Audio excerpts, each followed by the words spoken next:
there. For the average person who's not been exposed to this material, this is not something obvious. It's that the victims identify with the victimizers. That's one of the reasons they don't speak up. They don't want to hurt them. They feel guilty. They feel they're responsible. It is what creates some of the pathology that then develops later on. Now, Sandusky's attorney is speaking out, and he says Jerry Sandusky claims he never touched a boy. Listen to this. Jerry's very, very depressed. He's very upset. He's very distraught about the charges, the allegations, and the knowledge that regardless of whether he eventually proves his guilt or innocence, that people are going to think that he did this stuff. Jerry, from the outset of this investigation, which goes back over 3 years, has always maintained his innocence.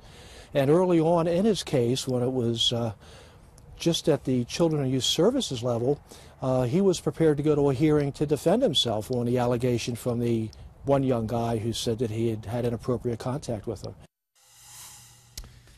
Wow. I mean, so the victimizer is in denial. Dina, do you have a reaction to that? I mean, it's not uncommon for people that do this kind of thing to disavow the parts of themselves that are acting out. Exactly. Why wouldn't I say I didn't do something even if I truly did it? It makes me crazy to think that they let him out on, you know, they'll get the money from him if he doesn't show up. Well, how are you going to get it from him if he doesn't show up? And, I mean, how do you need 50 victims? Do you need 60? I'm confused about why, when there's 40 alleged accusations, we need to start taking this more seriously.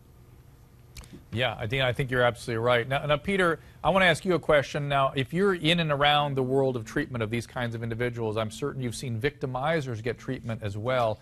How do you respond to people that say that people like Sandusky cannot be rehabilitated? Do you believe that? Well, I think there's a lot more study that's needed, Dr. Drew. You know, the fact that he could say that he didn't do these things, one only has to read the grand jury report, and what child or what human being would make up those type of violations. So obviously he's in complete denial.